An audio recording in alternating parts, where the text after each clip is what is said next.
ඔයා පුරුද්දක් විදියට ඔමෙප්‍රසෝල් ගන්න කෙනෙක් නම් මේක අනිවාර්යයෙන්ම බලන්න. ඔයත් ජීවිතේ එකවාරයක් හරි ગેස්ට්‍රයිටිස් තා බඩේ දැවිල්ල එහෙමත් නැත්නම් පපුව ප්‍රදේශයේ දැනෙන දැවිල්ල අත්විඳලා ඇති කියලා මම විශ්වාස කරනවා. ඉතින් ඔහොම බඩේ දැවිල්ලක් යන්තමට එනකොට ටක් ගාලා ඔයාගේ ඔළුවට එන්නේ ඔමෙප්‍රසෝල් කරලක් ගත්තා නම් හරි කියලා නේද? එතනත් වෙනම ගැටලුවක් තියෙනවා. මොකද ජාතික ඖෂධ නියාමන අධිකාරිය මගින් පනවලා තියෙන රෙගුලාසි වලට අනුව ඔමෙප්‍රසෝල් කියන්නේ වෛද්‍ය නිර්දේශයක් මත පමණක් නිකුත් කළ යුතු ඖෂධයක්. ඉතින් මේ විදිහට දිගු කාලීනව ඔමෙප්‍රසෝල් ගන්න හුරු වීමෙන් ඔයාගේ ඇඟට මොකද වෙන්නේ?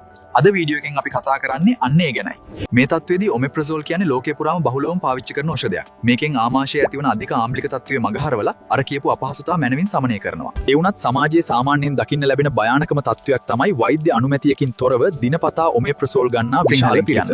ඉස්සෙල්ලම බලමු ඔමෙප්‍රසෝල් කියන ඖෂධය සාමාන්‍ය තත්ත්වයට මොන වගේ දෙයක්ද කරන්න කියලා.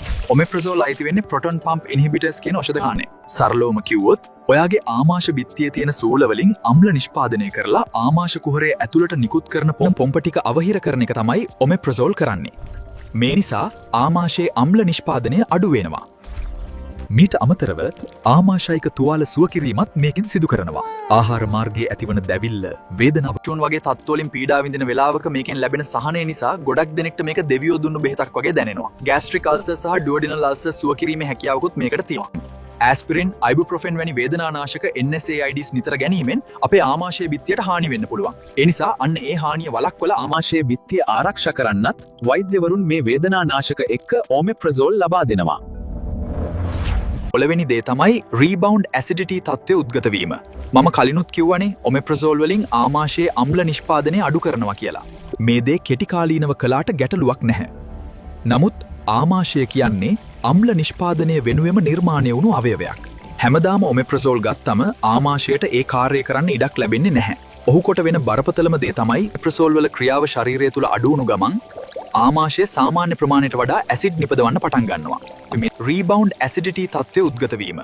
දිගු කාලීනව ඔමෙප්‍රසෝල් පාවිච්චි කළොත් අම්ල ශ්‍රාවය අඩු වීම නිසා විටමින් B12, මැග්නීසියම්, කැල්සියම් වගේ පෝෂක ඇඟට උරා ගන්න එක අඩහල වෙනවා.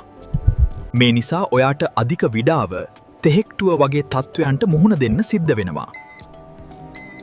තුන්වෙනි කාරණය තමයි අස්ථි පද්ධතියේ සෞඛ්‍යයට වෙන බලපෑම. ආමාශයේ අම්ල අඩු කරගන්න බොන බෙහෙතකින් කොහොමද අස්ථිවලට බලපෑමක් වෙන්නේ?